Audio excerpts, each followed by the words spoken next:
There was a famine in the land, besides the first famine that was in the days of Abraham. Isaac went to Abimelech king of the Philistines to Gerar. The Lord appeared to him and said, "Don't go down into Egypt. Dwell in the land which I will tell you of. Sojourn in this land, and I will be with you, and will bless you.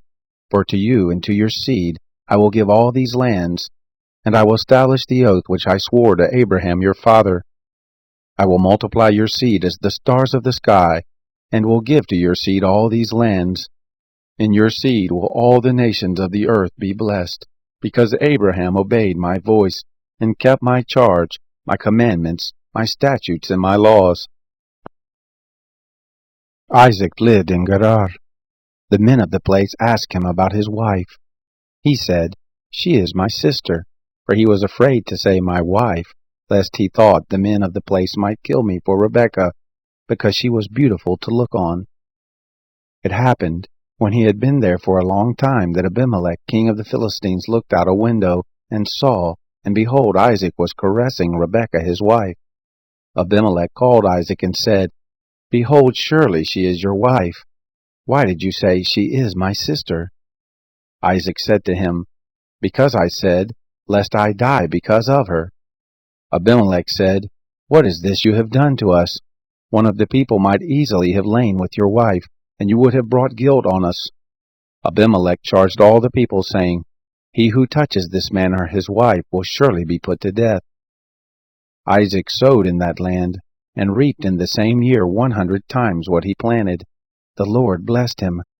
The man grew great, and grew more and more, until he became very great. He had possessions of flocks, possessions of herds, and a great household. The Philistines envied him. Now all the wells which his father's servant had dug in the days of Abraham his father, the Philistines had stopped and filled with earth. Abimelech said to Isaac, "Go from us, for you are much mightier than we." Isaac departed from there, and camped in the valley of Gerar, and lived there. Isaac dug again the wells of water, which they had dug in the days of Abraham his father, for the Philistines had stopped them after the death of Abraham. He called their names after the names by which his father had called them.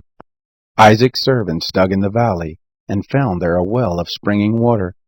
The herdsmen of Gerar argued with Isaac's herdmen, saying, "The water is ours."